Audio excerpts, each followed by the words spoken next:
Hey, welcome to Guitar Knobs, the guitars, gear, noise, and nonsense podcast, hosted today by these knobs. Tony Dudzik, Pick Guardian. Jared Brandon Wound, pickups. Hey everybody, it's me, Todd Novak. Welcome to the Guitar Knobs podcast. We are super thrilled that you are listening to our show with us right now. That's right. Wherever you are, imagine us with you. If you're in a really small car, imagine that I'm in the front seat and somehow Jared and Tony are in the back. But we do have masks on. They do have masks on. And then strapped to the roof of the car is our new friend here. Who are you, new friend, strapped to the roof of the car? I'm Jesse Honig from 29 Pedals and Believable Audio. Oh my goodness. I hope you brought a jacket because you're gonna be up there a while tonight. We're really excited to have Jesse on the show tonight. He has created a very unique pedal that is, if your big toe wiggles every time something really fantastic comes out in the pedal world, then you probably know what this is about. And if you don't, you're going to want to pay attention because this could change your guitar life. Maybe. Wow. My toe is wiggling. Your toe is wiggling. So we're going to discuss a few things. Before we do, Jesse, where can people go check this out in case they happen to be just hanging out, listening? If you go to believableaudio.com, that's our web store. You can find a lot of links there. And if you go to at 29 Pedals on Instagram, that's where I usually hang out and you can contact me and stuff like that. And there's a link tree in the Instagram profile that takes you to all the other places like YouTube and whatever that you might want to go. Fantastic. All right, let's get going here. We got a couple of announcements real quick. We need to thank Rode Mics for providing our fantastic audio equipment, the Rodecaster Pro console and the Procaster mics, both doing their thing for a long time now, and we are awfully grateful to Rode for providing that to us. Check them out for your audio needs, including, everybody doing like YouTube videos and little demos and stuff. They make fantastic audio accoutrement for you for your video work. So that's who you're going to want to check out. We also want to call to attention that we're out on the YouTube right now. Audio only, but we're there. And Jared's got his show out there. Jared, what's that called really quick? Rewind Time with Brandon Wound Pickups. It's a very, very fun little short show. It won't take up much of your time, and you just get to see before and after of pickups that are restored at my shop. Right. That's very really fun. Cool. Hang on. I'm going to type that in right now. Yeah. And it's kind of fun because it's Jared's big face right on there. Mostly, yeah. Not that you have a big face, it's just it's big because it's on the screen. No, I really do have a big face and a big head. It's comparatively, yes. It's in scale. Yes, it's in scale with the rest of them. The adjustable trucker hats that you buy, yeah, I can't wear any of them. You have to sew two together. Like you probably have to zip two sleeping bags together. Actually, probably four for length too. I hope not, but getting there. We also want to, occasionally we get our friends and people that listen to the show and they send us the stuff and we read the stuff. And one of the stuff that we're going to read tonight is from George Stritter. Jared, you know this gentleman. Yes, yeah. You do. Exactly. Of course I do. Yeah. So he sent in his 4 on the floor. So I wanted to share that with everybody. George Stritter, number 1, the Crybaby GC B95. All right. Modded with PIO caps. Oh, vintage spec transistors, but with the buffer left in, which drives the chain and cuts through with the neck pickup and gain. Oh, this guy knows his numbers and letters and all that stuff. I like. And then we also have the Analog Man bi-chorus, the great Andy Summers wash, A-bead to the badge side of the Leslie B section. All right. I saw Andy Summers at a pho restaurant once, and I was too embarrassed to go up and tell him how much I like his playing. Really? Yeah, he lives here in LA, and there's a pho restaurant that's really well known. And I used to live in that neighborhood, and I went once, and I was by myself, and there he was by himself. Sounds like a Silver Lake kind of thing. Yeah, he was eating though. I don't like interrupting people when they're eating, but it's like, there it is. Andy Summers eating a bowl of pho. I got my bowl of pho. We're all good. I had a similar thing. I was eating. I was sitting next to a table at a show, and right next to me backstage was Noel Gallagher eating a sandwich, and he's one of my rock heroes, and I couldn't say anything. I'm like, the guy's eating a sandwich. I can't. Todd, I was with you, right? Oh yeah. Jared was with me. That's right, Jared. I have a great story if I could derail already, because you're really going to like this. I used to work at a big studio called The Village here in LA. It's where they did Tusk and they did some Steely Dan records and they did The Chronic there. It's a really well-known old studio, and I worked there for a bit in the tech shop. And there was this one time where some digital company that will remain nameless because I don't know how the deal ended up going was trying to convince The Edge to replace his big rig that he tours with. You know, he's one of the guys who tours with all the stuff. Like the Harvard that you see on stage with him is the Harvard that he's had since they recorded that record in 1983 or whatever. Mm-hmm.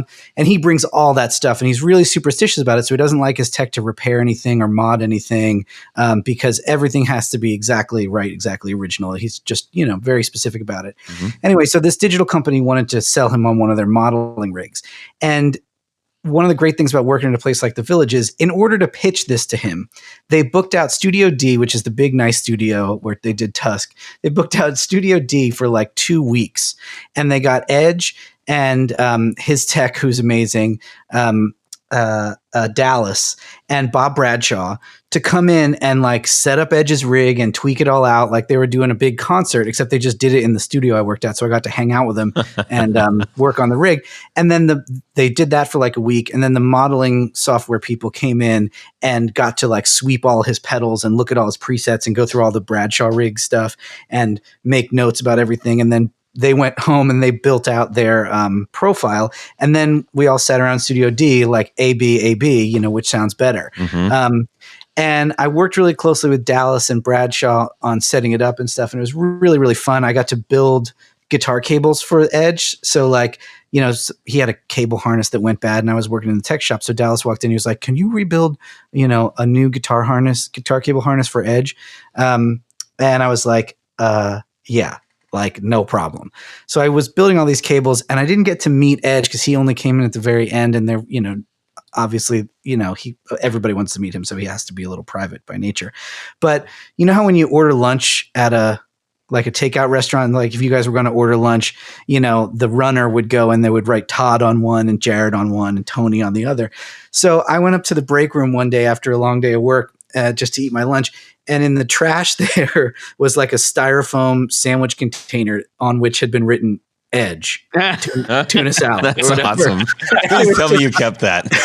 I wish I would have kept. I took a photo of it. I have a photo of it somewhere. It was amazing.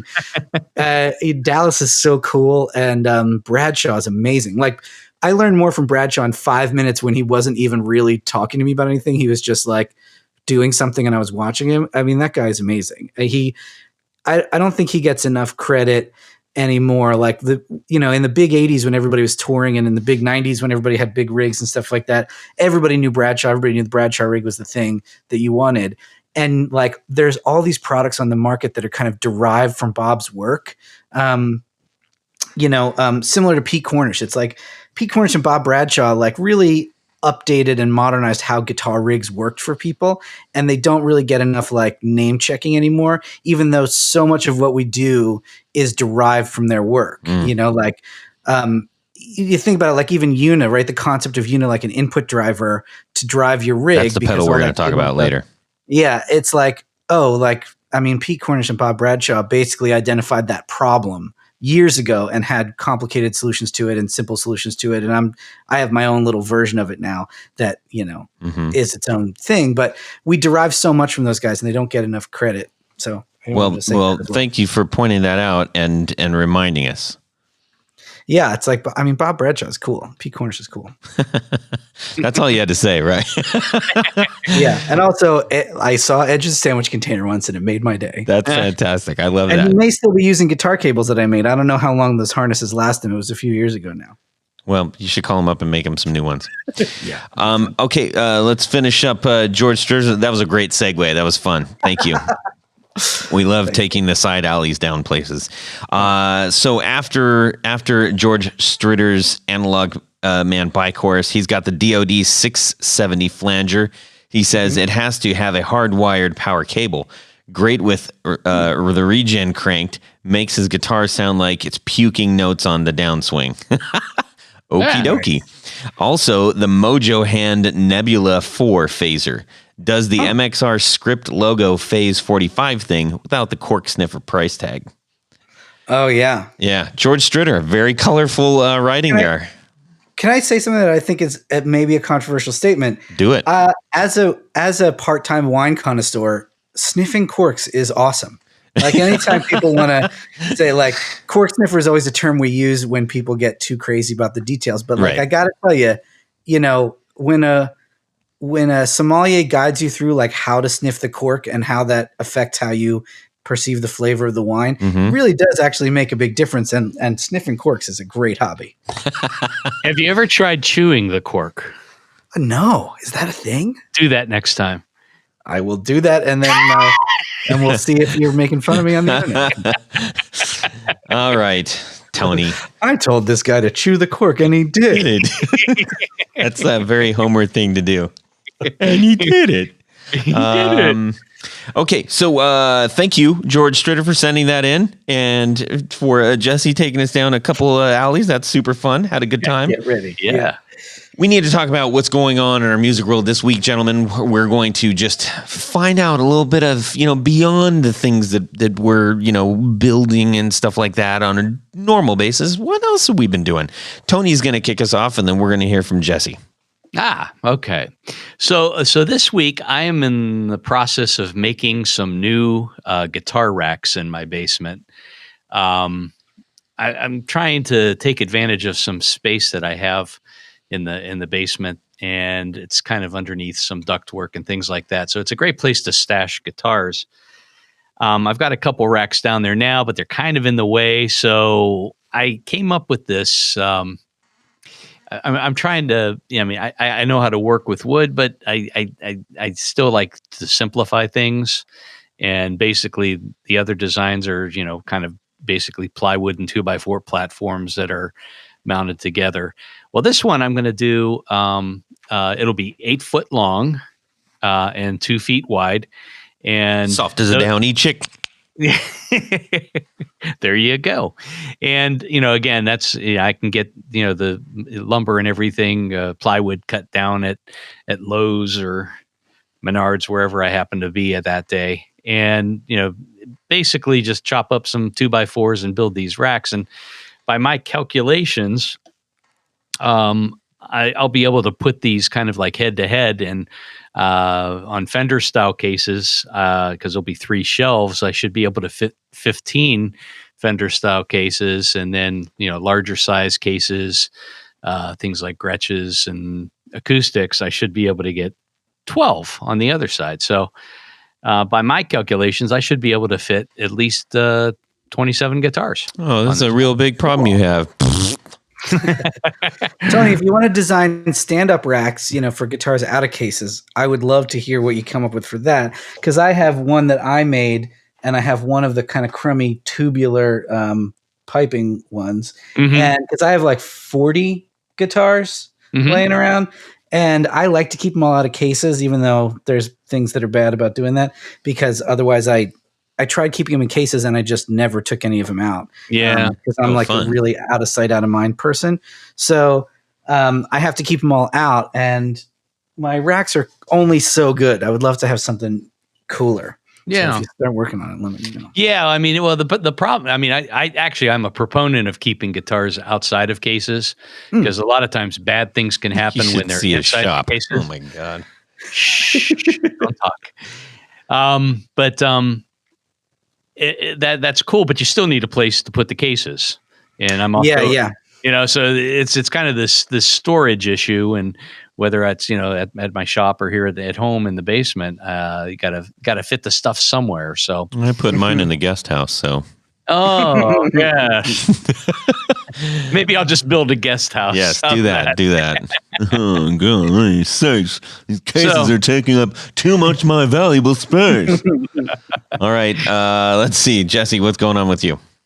Oh man, I was telling you guys a little earlier before we started. I'm working on a shielding project for a buddy of mine, trying to investigate whether you can basically build like a Faraday baffle that's shielded to your amp and get any meaningful amount of reduction in sort of single coil hum, just as like a fun little holiday project for myself to do that.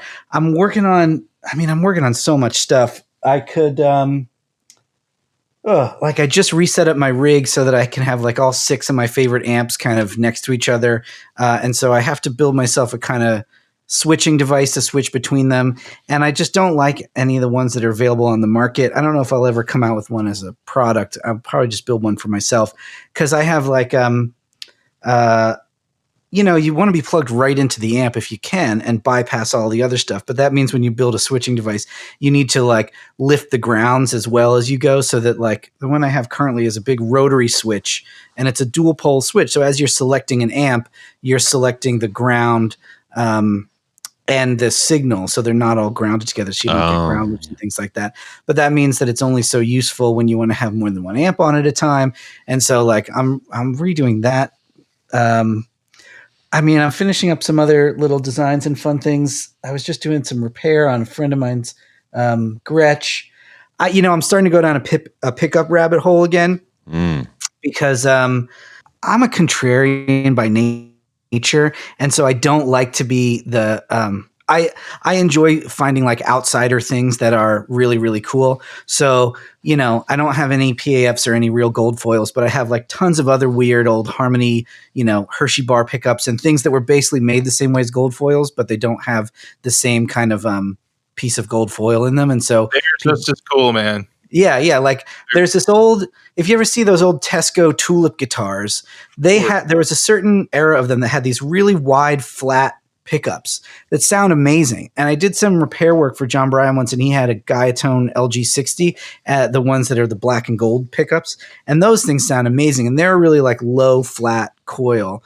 And basically I have some guitars sitting around that have like mediocre pickups in them that I've always kind of enjoyed for one reason or another. And I'm just starting to go down a rabbit hole of like, am I a guy who's going to start winding his own pickups? Can I find boutique pickups to buy that aren't completely insane, but they're also customizable, because I don't tend to like what other people like. I want like unpotted coils. I want them underwound, like stuff that sometimes makes, people who've developed their own sound with pickups, they want to sell their thing that they made. They don't want to necessarily make the thing that I made or that I want, cause I get a lot of requests to customize things.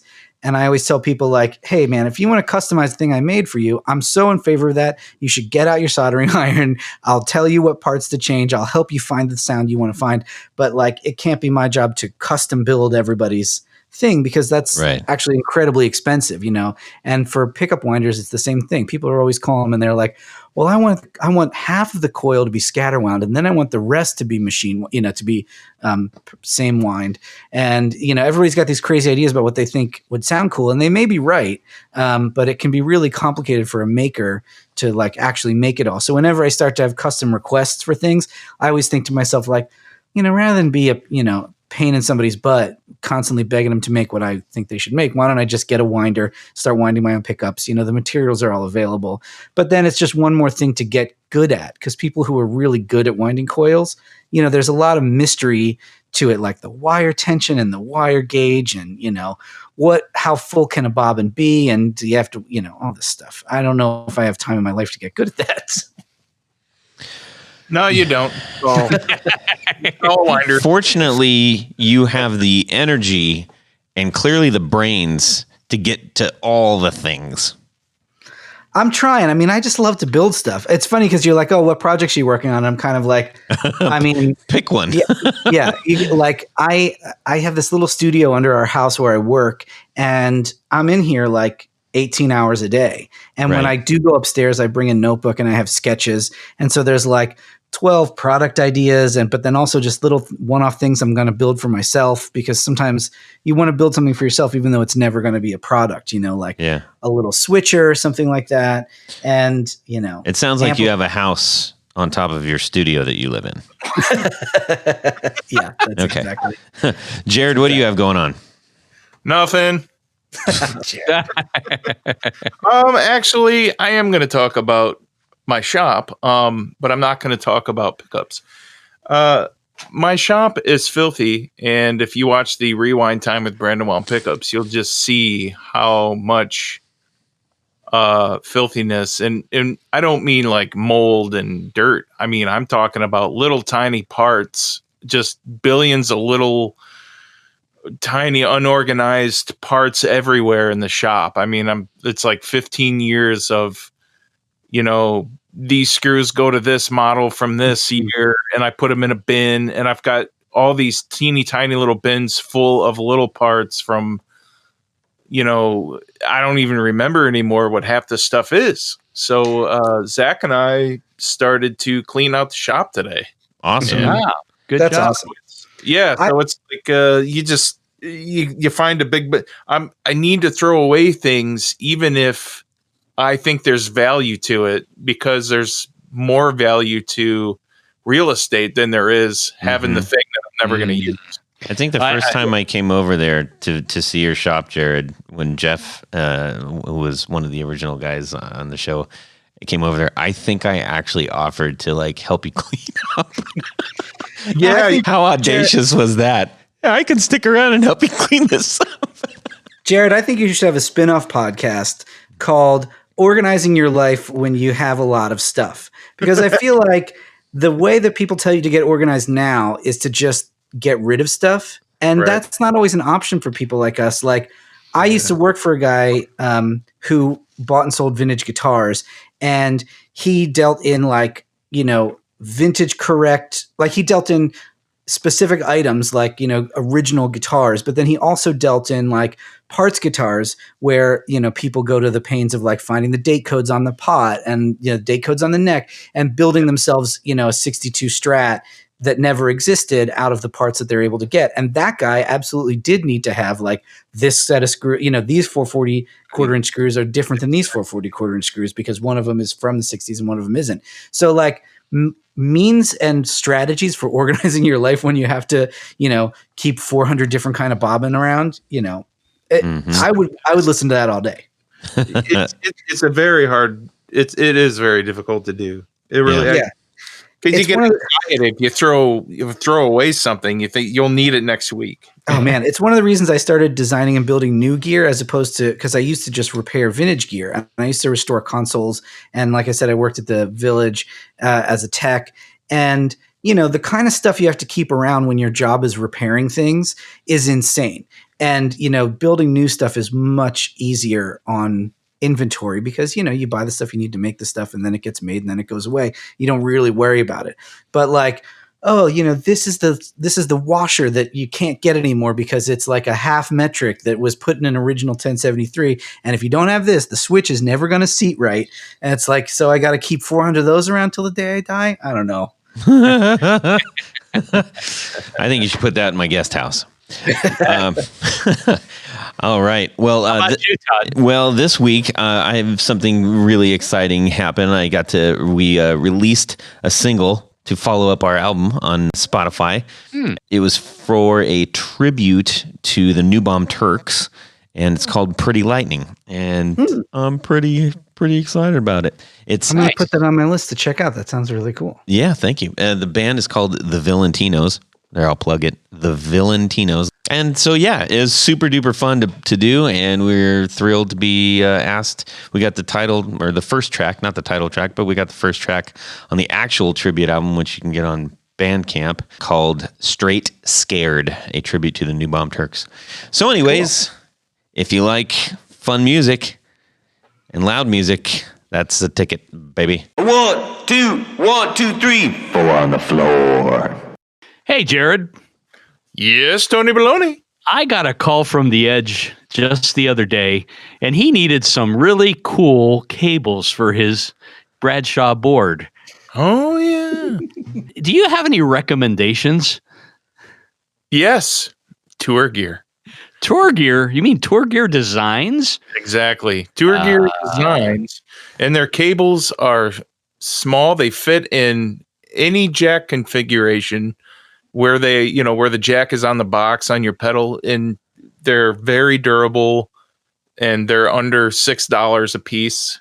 That's where they start out at. They're under $6. I'd heard that they start out at about $5.50 Right about there. If you want to be exact. Said a innocent bystander. No, seriously, I have a bunch of those for my pedal board, and they are. I do too, actually. They're fantastic. They're absolutely fantastic. So Innocent Bystander is going to cut in and get to the business end of this ad. We love Tour Gear Designs, and we honestly all have them on our board. Everybody on the show right now has them on their board. That's because we believe they're really, really good. And they're very flat. Very flat and very small, and they're made by very cool people who have also been on the show. So check out that episode. You can go to tourgeardesigns.com/discounts/the guitar knobs, and you're going to save 10% on your entire order. That's 10%. That's 10%. 10% on your entire order. And you're going to want to get a bunch of them. They come in all kinds of different sizes. They're fantastic. tourgeardesigns.com/discounts/the guitar knobs. And you are going to be in patch cable heaven. Jesse, Yes. I cannot wait to hear what 4 on the floor you're going to drop on us right now. I mean, okay, so without putting any of my own stuff on the board, I want to cheat a little bit. And can I say for the first pedal that I want a DIY single JFET boost pedal? Because I have one on my board, and in truth, I did make it, but it's not like a product that I make. It's, the old LPB1 design, but with a FET in it instead. Okay. And it was originally, I think, called a Tillman boost. The first time that this circuit was widely published was called a Tillman boost, and tons of people make versions of it, and there's little tweaks that everybody has. And it's a really, really great sounding little circuit because it's kind of like both clean and dirty at the same time. And as you can tell from the products I make, I'm a really strong enthusiast for having an impedance converter at the beginning of your chain. And so like a single JFET boost, without naming names of any brands, because you could build one yourself, or you could get an Electro Harmonix one, or you could get, any number of cool people make this thing. So that would be my number one. Is okay. That's totally acceptable. Okay. Now, second one is I recently made friends with Chris Vincent from R2R, who makes period correct fuzz pedals and treble boosters. And I just really like his work because it's kind of like, I'm a person who's afraid of new old stock components, and I'm afraid of like things having to be vintage correct because I know how hard it is to do. And so I'm very much like a person who uses new parts and designs things that other people don't make so that, I can just be my own little world, and I don't have to worry about people going like, oh, well, does this fuzz sound better than that fuzz, when they're both, essentially the same circuit. Mm-hmm. And so I really respect and admire what Chris does, because he basically makes the ones that I think are the coolest. And we swapped pedals, and he gave me one of his fuzzes, and it is just the best. It's everything I like about those old fuzz pedals without being like, like he builds them all individually, one at a time, and he matches the components to each other, and he just does all this stuff that I would never take the time to do, and I really, really admire it, and it sounds amazing. I mean, it's basically a simple fuzz design, but he's really done a great job of like, sourcing old parts and making sure they all work and balancing them together so that he's not just batching his transistors once, he's batching them several times, because he's also batching old resistors, which is the most terrifying thing I could imagine. Mm-hmm. And so he's batching old resistors and batching old transistors, and then building these really unique little pieces that are all kind of inspired by these vintage designs, but not trying necessarily to, recreated exactly. Right. And he's really turning it into his own thing, which I think is something every builder should aspire to, is like, I never want to be a person who just makes something else, and I think he's really doing that, like new old stock, period correct, but unique design kind of thing really, really well. And everybody I know who has one of his pedals absolutely loves it. And so since you got to have a fuzz on the board, it's got to be one of Chris's. All right. It's number 2. We'll take that. And then I'm definitely going to be checking this out too, because he's got something that I've been wanting for a while. So yeah, and he's a really great guy, and he really, really cares about what he does, which is always, it's easy to support people who are so passionate about what they do. And him and I just like talked for hours one night about like building stuff and the different ways to build stuff. And my approach is definitely like use new components that are easy to source and designed for manufacturing, and make something that's like incredibly robust and rugged, that is easy to repair, because I used to be a service person. And his thing is like scouring the earth for these ancient components that have been scoured by hundreds of scourers before him, finding the ones that work, batching all these old resistors, taking old pieces of gear apart so we can get some of these parts that you can't get. Like I consider him to be a person of equal passion to my own, with a different set of criteria plugged into his passion device. And so I really respect and admire him for that. I can't say enough nice things about that guy. Fantastic. So anyway, well, we might have to get him on the show. He's really cool. He's fun to talk to. Cool. Number 3 and number 4, I'm a bit embarrassed about, because I feel like they're super boring. But I got to say, a pedal I always come back to, and I have like 2 of them. I have 3 of them here at the shop. Ones I either made myself or ones that are original. But I always come back to a Big Muff. I can't get away from them.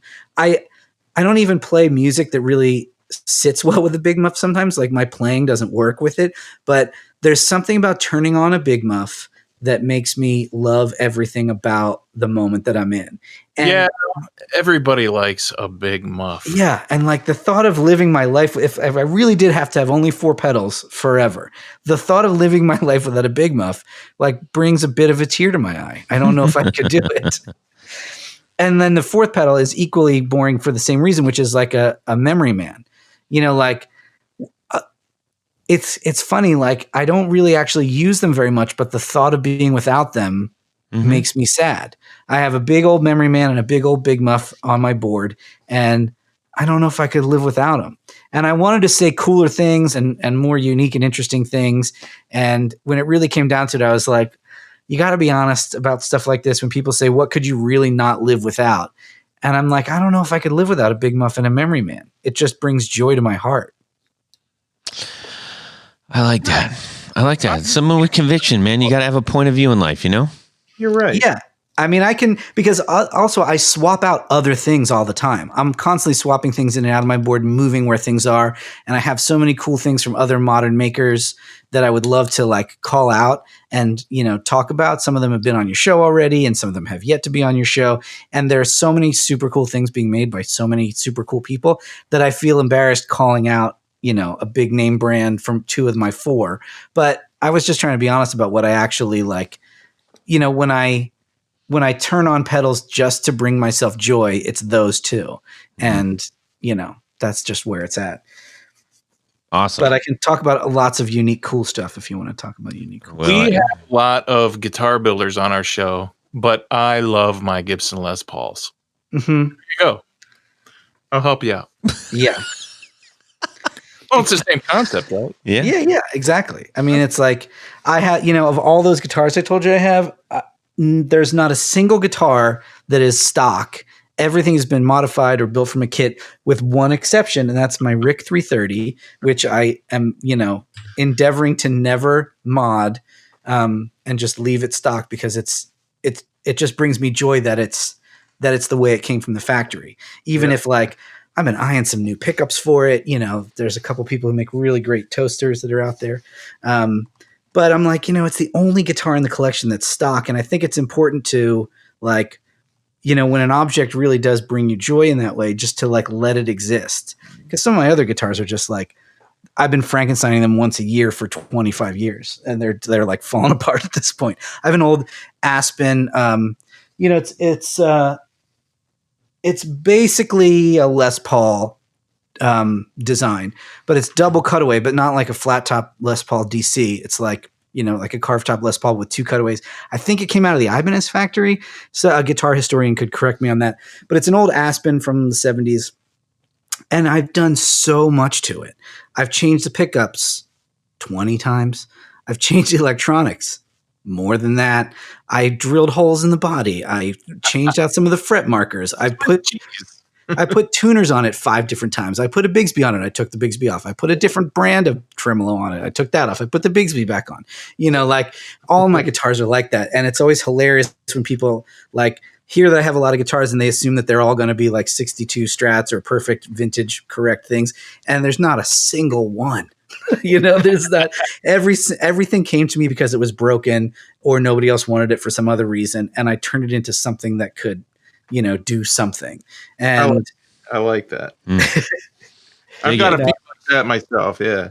Yeah. I'm just looking over at the rack now and it's like, it's hilarious.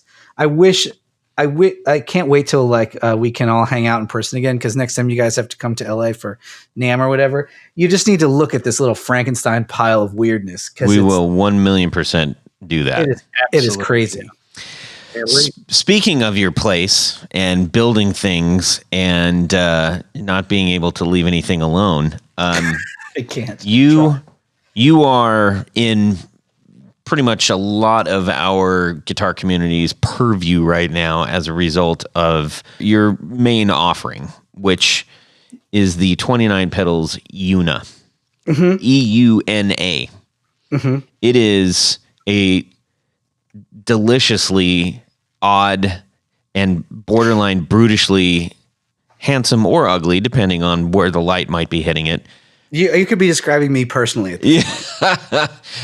Machine, which is why I instantly fell in love with it. Not even having heard it, I'm like, I don't know what that is, but I got to have that. I don't know what it is.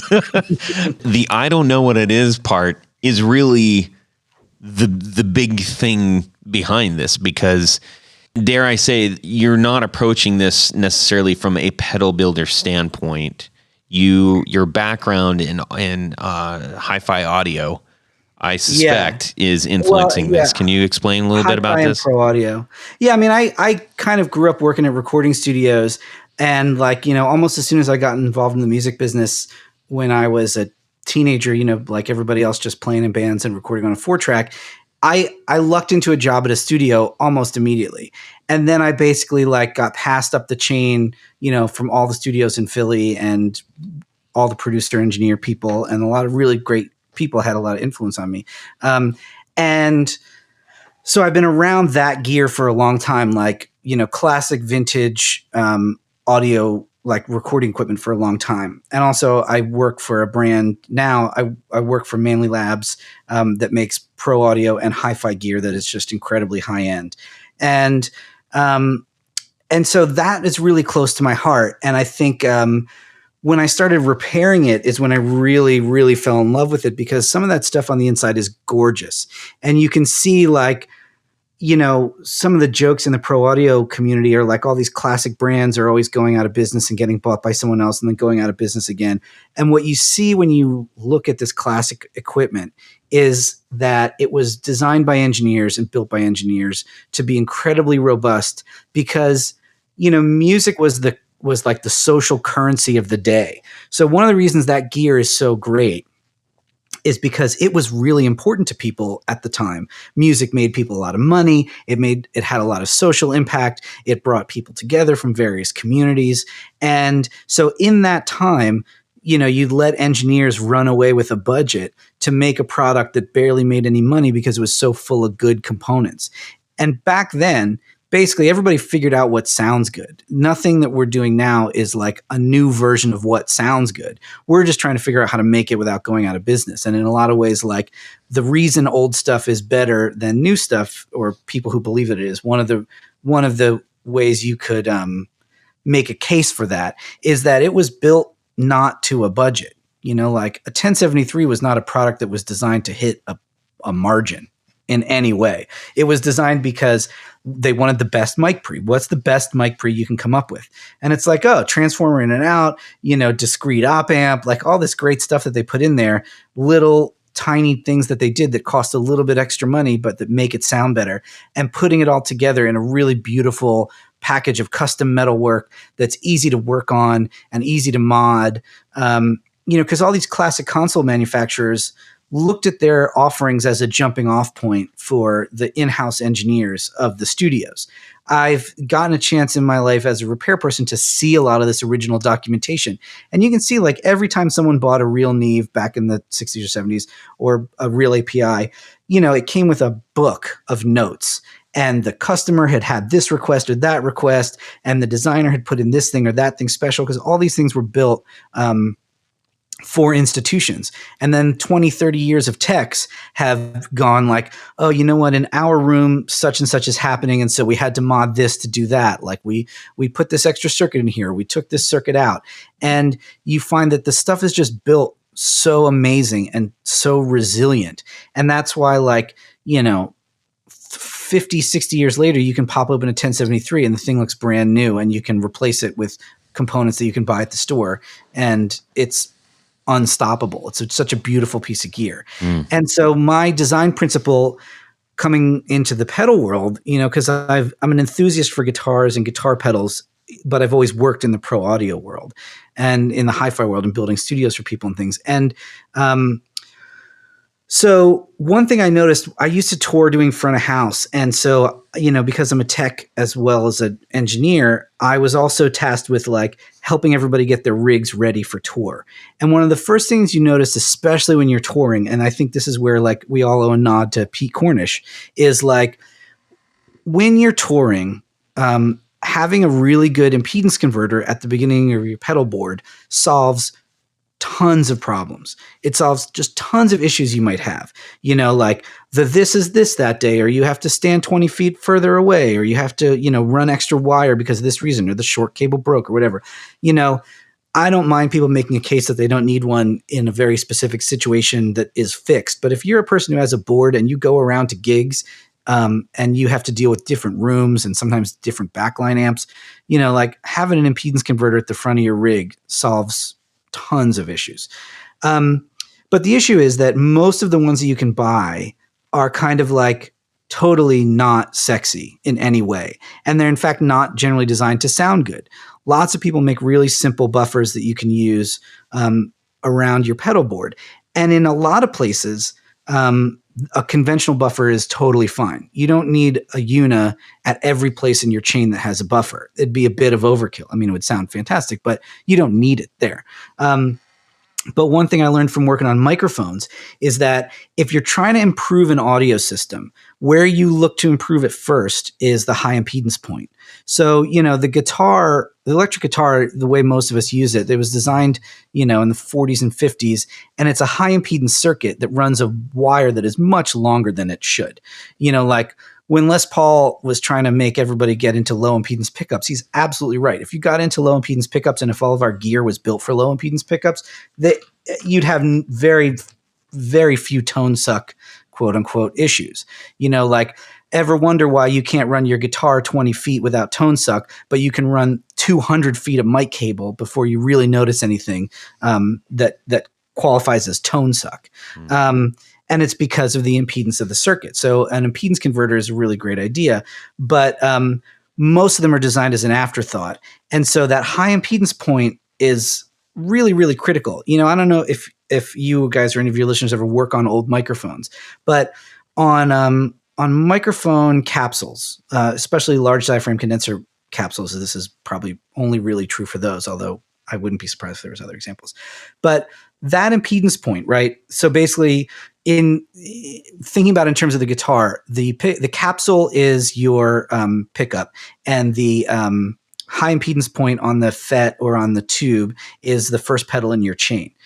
That impedance point in a microphone is so high that you have 1 gig ohm resistors surrounding it, and every good builder lifts the legs of those two components off the trace. So like the FET doesn't go through the PCB and the microphone lead doesn't get soldered to the PCB. That wire is as short as possible and it connects directly to that leg of the transistor or tube, and it's lifted off the board because that impedance point is so high that even the PCB substrate material acts like capacitance on it the same way cable capacitance works in a guitar circuit. So to try to like condense this huge idea, it's that high impedance point is super critical and it's very much more affected than later in the chain. So basically I had built some of these custom like kind of Cornish style, but without as many of the bells and whistles as this has, little standalone buffers that I was trying to get all these guitar players to use that I was touring with because it would solve a lot of problems in their rig. And the answer was always that like buffers aren't sexy. It gets in the way of my fuzz pedal. It doesn't sound good and all these kind of things. And so one day I just sat myself down, and it was after I'd been working, when I was a tech for a long time, I'd never worked in product development or anything like that. And I got pinched by Stephen Slate. When I was working at the Village, Stephen Slate got me to come work on his team to work on some of the product development stuff because his head of engineering, Erica, is a friend of mine, and she thought I might be able to help with some of the design stuff. And I found it really fascinating and basically just opening my eyes to the fact that I could design a product and I could bring it to market and I could do it the way I wanted to do it. I started this kind of process of teaching myself how to design PCBs because I'd only ever repaired them before. Teaching myself to build schematics because I'd only ever read them out of a book before. And over a year or two, 3 years maybe, I taught myself all those skills and I was ready to start designing my own stuff. And the first thing I wanted to design was the first thing I wanted in the chain, which is basically a device which would replace a conventional buffer and was different enough that you couldn't really just call it a buffer because that word is so loaded for a lot of people and everybody thinks they know what it means, but it doesn't necessarily mean what everyone thinks it means. So I said, I want this to be different enough from a conventional buffer that you couldn't call it that. So I basically designed a little amplifier circuit that made no gain. And I put everything into it that I had learned from years of being a tech, being an audio engineer, repairing vintage consoles, dealing with hi-fi people. Every little bit of superstition that I'd ever heard of, I tested out in there and I saw if it made a difference. And if it made a difference, it stayed. And if it didn't make a difference, I took it back out. So there's tricks I learned from David Bach. There's tricks I learned from Paul Wolf. There's tricks I learned from working on old Neves. And it basically is just like the summation of learning about what makes a circuit sound good. The tiny transients in your audio signal are incredibly hard to measure and even harder to explain how they affect your perception of the sound. There's a lot of smoke and mirrors and cork sniffing in the audio world about stuff. But again, there's often a grain of truth under it. Like we know film caps sound better than electros. So why don't we use film caps? Well, they're expensive and they only come in certain values. Okay, well, design a circuit that uses those values and then just brace yourself for how much it costs. EUNA is incredibly expensive to make when you consider that I'm going up against conventional buffers, which are essentially free to make. But it sounds better. It feels better. I think it does the thing that it's supposed to do, which is that it gives you the feel of being plugged right into your amp, regardless of how much junk you have after it. Weird pedals that you might really love that kind of cause tone suck, well, this just helps you out.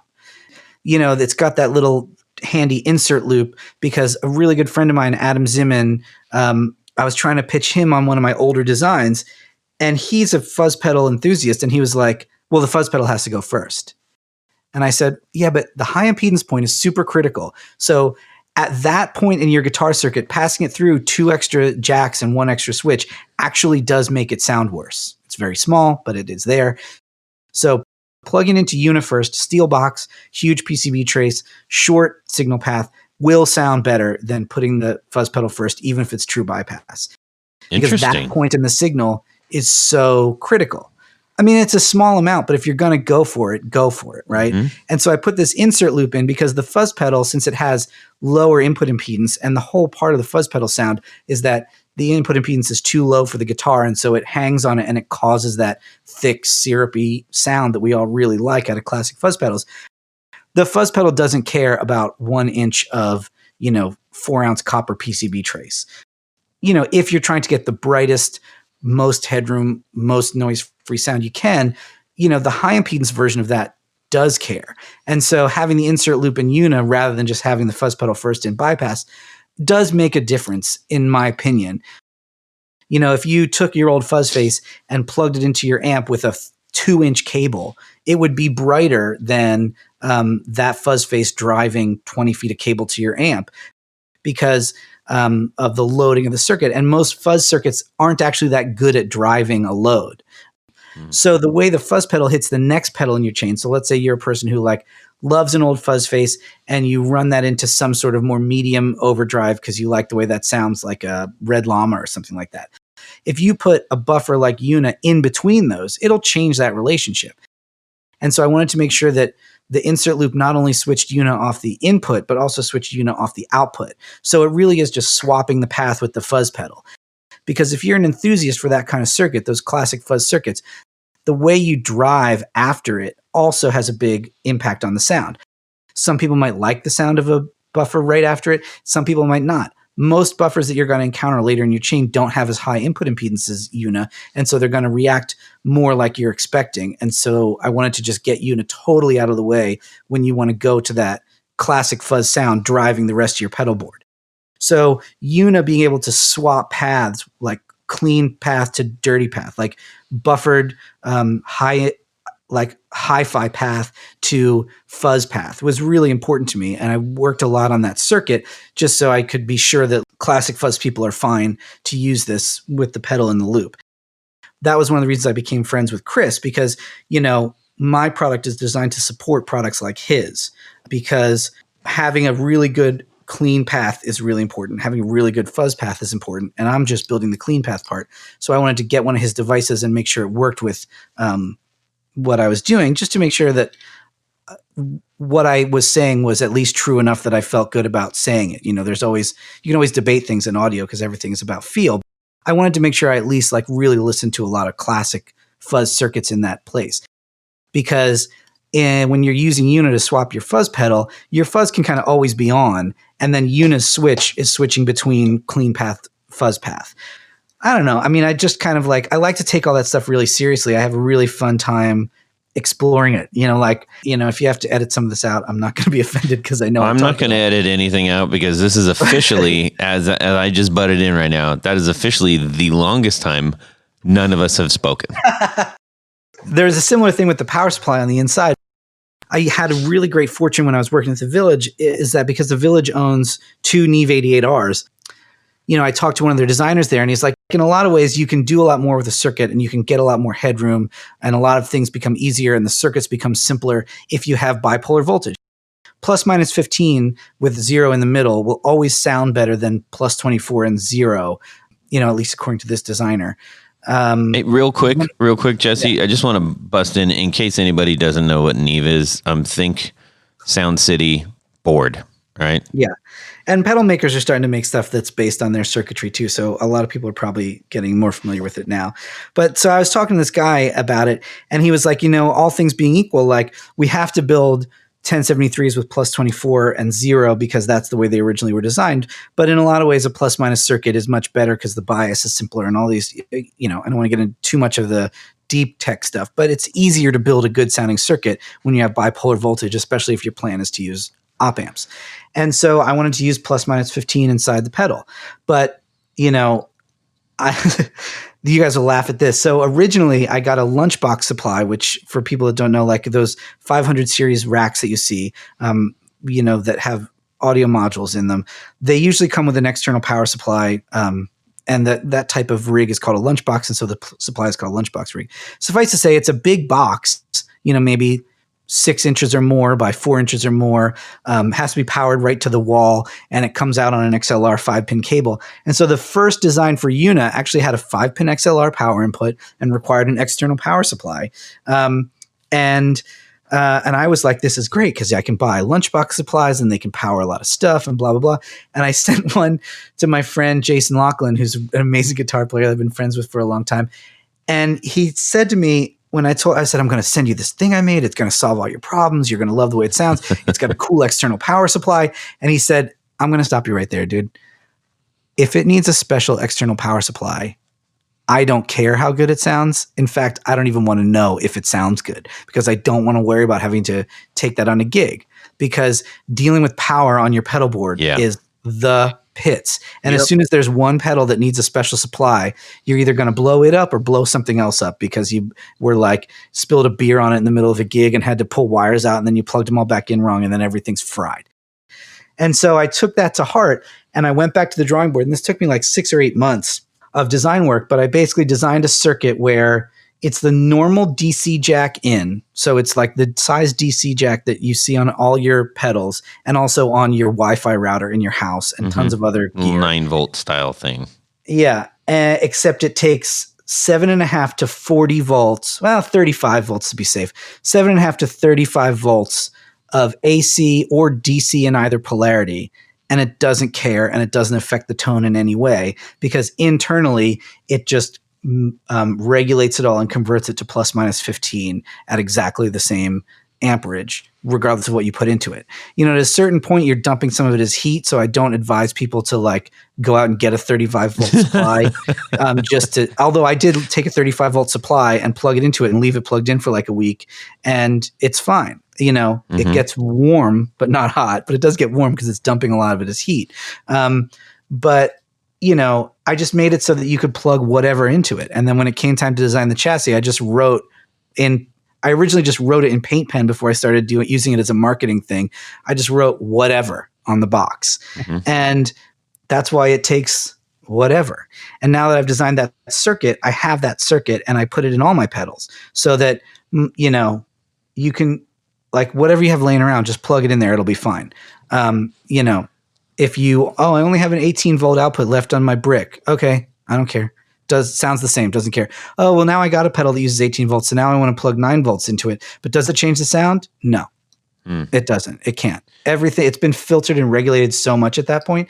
And the plan, like it's planned to use as little as 7.5 or as much as 35 without changing the sound of the pedal at all. And then I can put that in any pedal now. So, you know, it's expensive. Like it's actually the most expensive part of the pedal to build is building that power supply. And it's requires expensive components, and it's a lot more components than people would want to put inside a pedal. But it's like, it means you can plug whatever into it. And that was my design goal. And since I own the company, I don't have to compete with anybody else telling me like, well, it needs to cost $4. And I'm like, it costs way more than that. And I don't care because it's my design. And if I don't care how much it makes, then it doesn't matter because, you know, as long as it makes back what you put into it, you can keep making them. And that's kind of the point. There you go. And also that's how that Neve stuff was designed that I like in a lot of classic audio gear. You know, it was designed like it only costs as much as it needs to cost to keep the lights on. And every other cent of it is dumped into components and R&D and QC and things that mean that I can mail one to Thailand and be confident that it's going to work after the guy throws it off the truck, you know, and also making it kind of relatively friendly for DIYers to work on. You know, if somebody wanted to pop it open and change it, you know, Bradshaw could turn that thing into a gain pedal in 45 seconds. You know what I mean? Most people who are handy with circuits can do stuff like that to it. And if you want to do it to it, great. It's a great platform for that. I'm super supportive of that because I think I look around my studio, I don't see anything stock. You know what I mean? So I couldn't in good conscience design something, you know, like I had put so much R&D and so much of my like accumulated knowledge of all my life into this thing that I was really paranoid about putting it out there because there's so much copying and cloning, especially in the pedal world, of people who don't care about somebody else's R&D, don't care about somebody else's designs, and, don't care about anything other than like, oh, this is cool, I'll make it cheap, and then I'll sell them too. And so I got really nervous when I was originally putting it out, and I was like, I've put a lot of my life into this pedal, and a lot of my knowledge into this pedal, and I'm really afraid of that. And then I just kind of closed my eyes and I was like, you're a guy who buys very little from the store, and you get everything broken and secondhand. And when you do buy something from the store, the unboxing to me means I take it out of the chassis. You know what I mean? Like, I buy a pedal, the first thing I do is pop the cover open and start taking it apart and like improving things that I think need to be improved, or even just changing things to make it custom, because I want my stuff to be custom for me. Mm-hmm. And so I couldn't really deny that to other people because it would just be hypocritical at that point. I think that it's important that if you're going to like clone somebody's circuit, that you bring something new to the table. Either the people who originally made it don't want to make it anymore, or there's something you've changed about the sound or the design, something that shows you care about it. Like somebody asked me to make something for them that was basically a clone of somebody else's design. And they were like, I think it'd be cool if you did this. And I was like, yeah, but that's that other guy's design. And they're like, yeah, but you could do it and you could call it the whatever. And it's like, so you just want me to put it in my box and put a different name on it and have it be somebody else's thing? It's just not exciting to me. Mm-hmm. Because at that point, the game becomes, how cool is your marketing? How cheap can you build it? And those things are not important to me at all. The things that are important to me, you can probably tell, are like engineering and technology and really diving into what makes something sound good. Like, what is it about the tiny bits of material science and the tiny bits of happenstance that make us love the sounds that we love? I used to really love, like, when I was working with Steven, because he would hear stuff that I didn't hear, and it was my job to go and figure out where it was coming from. So we'd listen to 2 or 3 different microphones, and he'd say, that one's brighter. And I would listen to it, and I would go, his ears are better than mine. I can't really hear some of that really sizzly stuff. That he can hear. But I worked for him. And so it was my job to take what he was saying as truth and go look for it. And more often than not, I found it. And I would say, oh, it's really interesting. It's like, where you're hearing brightness is here and it's coming from this. And you look at the circuit and you say, well, all these circuits are supposed to be identical. So why does one of them sound better?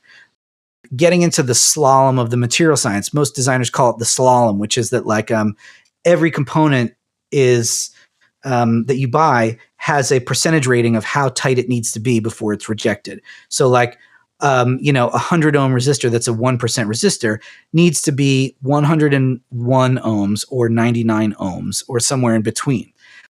Most components you buy aren't 1%. Most components you buy are 10%, or in the case of people who buy new old stock stuff, it's like 40%.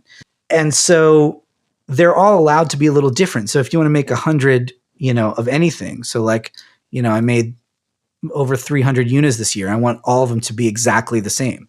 So what do you have to do? Like, where is it important that components be 1%? How much more does that cost you? Where is it okay to say, oh, a 10% cap is good here because, the filtering in the power supply is so overdone that if I use a 20% 470, it's okay because even at minus 20%, it's way more than it needs to be. But when the value affects the frequency response, you have to be a lot tighter. So using like 1% film caps and things like that is kind of expensive. But it's like in that high filter, it's really specific. It needs to be really specific. And so you pay for the component and, have a margarita because you did your job for the day. Like, bingo. There was a time in history, especially in America, where audio was the sexy science of the day that everybody wanted to get into. Recording and recording technology and the technology of sound was incredible business for lots of reasons, cultural and monetary, from like the end of World War II to like the end of the 90s. So during that time, lots of people much smarter than me, being paid much more money than me, sat around and figured out what sounds good. And, it's not rocket science anymore. People know it sounds good. It's just a matter of, can you do it given the limitations of whatever situation you're in? There's a reason we go back to classic designs for amplifiers and guitar pickups and things like that. It's because they kind of sat around and got it right. And over the intervening years, people have tried everything else.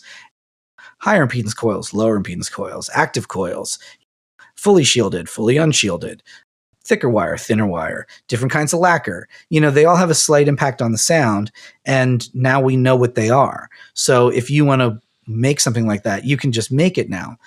The only qualifications are, do you have the stones to do it when it's expensive? That's one of the things that's like, I understand that I'm going up against, that EUNA is going up against devices in some ways that are a lot less expensive. But that high impedance point is pretty critical. And I put everything in there I could to make it sound as good as it possibly could. And, call it a day, job done, Miller time. So anybody with a lot of our listeners who have quite a few pedals on their board, who are pedal connoisseurs, they love the gear. This is something that, based on everything you told us and everything that I've researched before we had you on the show, is like, this is kind of a need to have. I mean, it'd be nice. It's like if there was only one way to skin the cat, somebody probably would have done it before I did. I think it's a compelling device, and it works really well for the people who have it. I tried to build something with a sound that is compelling and with a build quality that I can stand behind.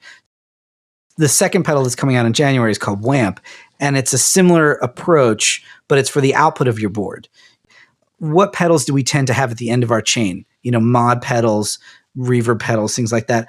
Those actually don't have great drive capability. They might sound amazing, but running 20 feet of cable on the end of a chorus pedal or whatever, or a delay pedal, they're not designed as line drivers. They probably have an output buffer of some kind, but it's not super high headroom and it's not designed to handle a load. As you start to load down a device, you tend to lose frequency response on both the high end and the low end. And so WAMP is kind of the companion piece, so that it's an output driver that's similar to EUNA in some ways, but it'll make 30 dB a gain if you need it. Depending on how your board is structured, you could plug that into a power amp and not even need a preamp. You could use your pedal board as your preamp, because this thing will put enough gain out to drive a power amp if you want. So, I mean, I'm going like totally down a rabbit hole because I'm such a talkative nerd, but like that's, I guess you were asking originally about where we were looking around for the flashlight. And so like 40 minutes later, I think you get a pretty good idea of where I'm coming from. Jesse, I think if I may sum something up really quick here, two things. Please. Number one, I'm dying out here. Anybody that has not made it to work on time, missed their exit, or run out of gas, I think it's cool because you dumped a lot of stuff on us, but we're all just sitting there just going, and like, because this is all, I mean, for a lot of us, this is kind of newer things to hear, which is rare in the guitar world. Yeah. I'm pleased to like bring that type of conversation out to the world. Aside from the fact that it sounds really great, and where I think a lot of our listeners are going to care about this and the pedals that you're talking about in the future, which is you clearly have a deep, deep passion for this. You have a deep-rooted understanding of why you are doing this. You're not just doing it because you think it would be cool to have a thing. And that's something that I think that is one of the deciding factors is when somebody says they're weighing in their hand their stack of bills to say, well, is this worth it? And this is the kind of stuff that makes the stuff that you're making worth it, in my opinion. That's just my opinion, but that's what I think.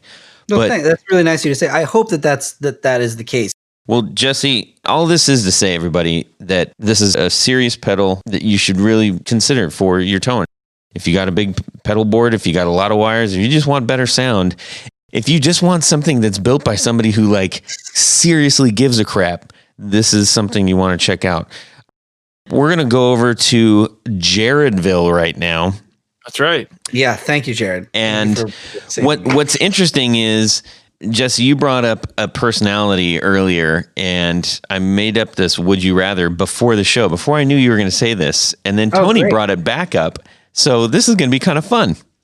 So it's Would You Rather time. And what solidifies that is this little ditty. And it goes like this. Would you rather? So you're walking down the street. Did you skip? And you see a flyer that says rock and roll auction, which reminds you that recently you received a letter in the mail stating you had a long lost uncle. Everybody's got one of those who left you a fair amount of cash, but not one of those. But it can only be spent on charity. It just so happens this is a charity rock and roll auction. Oh, great. You can go and see that there are only 2 guitars up for auction. There's only 2, but both are famous Explorer-esque guitars. So, would you rather choose U2's The Edge, Gibson Explorer, or Cheap Trick's Rick Nielsen's Hammer Checkerboard Standard Explorer style body? Okay. Which one do you do? So Tony's going to go, and then we'll hear from Jared, and then you, Jesse, and then I'll wrap it up. Okay. Tony. Rick Nielsen, Checkerboard, Hamer. I think they're both very cool guitars, very famous guitars, but I'm a huge Cheap Trick fan from way back when. Yeah. And that is just a iconic guitar. Truly. And I mean it looks a little worse for wear these days. I saw some fairly recent pictures. It's pretty rough around the edges now, but it's still very, very cool. Cool. All right, Jared. So I'm gonna go with the Cheap Trick Rick Nielsen because I'm just gonna choose it this time because I was a bricklayer at one time. We were doing the Ohio Theater in Sandusky, Ohio, and the night before was a Cheap Trick concert, and where we were allowed to use the restroom and take breaks, that's where Cheap Trick was before the show. So they had all this like pot. There was no alcohol in the dressing room where they were there at. It was just all like Diet Coke and Faygo Pop and waters. Where is this going? Well, I found their playlist. They left some playlists in there. Cool. So I brought those. Cool. So that's why I'm going to go with the old. That's rad. Because of that memory right there. Nice. Awesome. Okay. Now. All right. Short version. Yes. I'll try to talk quickly. I would first like to say that Cheap Trick is one of the greatest rock and roll bands to ever exist, and that they're really, really important to me personally because they rock in a very specific way that is important to me and some people I care about. And so this is in no way trying to diminish the importance of Cheap Trick at all. But I'm going to choose the Edge Explorer. And here's why. I was a teenager in the 90s when U2 was had its least cachet in the past, 15, 20 years, right? They were super important in the 80s to a lot of people. And then, by the 90s, they're doing that kind of other sort of stuff. And kids like me liked Dinosaur Jr. and Pixies and, Soundgarden, stuff like that. And, U2 couldn't have been further from what I cared about as a teenager. But I had this girlfriend in the 90s who loved U2. And I used to make fun of her for it sometimes. So I was like, oh, U2 is so corny and blah, blah, blah, blah, blah. And she really set me straight on it. And she was like, do yourself a favor and put on the first, 3 or so U2 records, definitely Joshua Tree, definitely Unforgettable Fire. Just put those records on, let them kind of wash over you, really take in all the different people and all the different sounds. I mean, I'm a huge Lanois nerd. I'm a huge Brian Eno fan. I love the way U2 sounds, after really allowing yourself to experience those records, and then try to find something before U2 that sounds anything even remotely like it. And then try to find something after U2 that was not changed by it. The way all of us interpret, big, epic kind of emotional rock and roll was forever changed by U2. I mean, stadium rock before U2 was very much different. And then Stadium Rock after U2 was very much different. And there's real power in that music. And also, having gotten a chance to work with some of their crew, I didn't get to meet any of the guys in the band, but I got to work with their crew really closely. And you could tell like they really care about how things sound. So I'm going to say that's the shortest I can do. Money. That's a great reason. What about you, Todd? U2 is important to me early on, but I have to go with the Checker because of the iconic nature of that guitar. It's extra, extra special in the guitar world. There is no other like that one. And I think that is one of the reasons. And one of the first songs that my daughter's like really queued up on, believe it or not, was Southern Girls. I love that song. And then they're like, we want to hear more of this band. So I'm like, okay, let's do it. So that was kind of cool. Anyhow, that was a super fun one. Thanks, Todd. Jared, thank you for reading that with such emblazoned passion. And I appreciate that. We need to thank a few people really quick, and then we'll be out skis. Tony Baloney. At this point in the show, we have to thank a special group of people, our executive producers. You might be asking, what is an executive producer? Well, go over to patreon.com/the Guitar Knobs and check out a couple of different levels in which you can be a sponsor, a patron of this very podcast. There's tons of great thank you gifts and prizes. But there's a special group, the executive producers. They get all that great stuff. But there's one more thing. Does Jared know what that is? Yes, I do. The awesomest thing is you have your name read on the thing, just like Tony Baloney's going to do right now. Special thanks to Tom Barazin, Martin Cliff, John Daly, Chris Carney, Darren Gregory, Doug Christ, Michael Van Zant, Ken Sayers, Brian Robison, Michael Senchuk, Stefan Lamb, Johnny Knowles, Anthony Lathrop, John Anglin, Tyler Bray, Brad Partridge, Chris Heidel, John Esterly, Doug Gann, Justin Jones, Brett Alexander, James White, Matt Hart, Liam Martin, James Pennington, Richard Kendall, Tig Harmon, John Williams, Michael DeLucio, John Jackson, Jason Roush, David Rando. That's it. Is that it? No, it's not like great people. That's not it. That's not it. Wow. No, because there's a special, the high upper echelon executive producers, our grand poobahs, if Top you will. of the penthouse. Yes. In addition to all that great stuff and many, many other thank you gifts, get a very special fez that they must wear while listening to the podcast. Is that true, Todd? That is true. Okay, so thank you to these grand poobahs, Mr. Jonathan Jerusik, Corey Nigro, David Kaminga, Cody Lane, Cody Foster, Sean S. Tommy Manesco, Mark Garton, Adam Johnson, Steve Keys, and Tim Nowak. Thank you, guys. Holy moly. Man, we got a lot of fantastic supporters. Thank you, Tony. I appreciate you, and I appreciate you reading every single one of those names off with equaled passion and fervor. It's the passion and fervor night.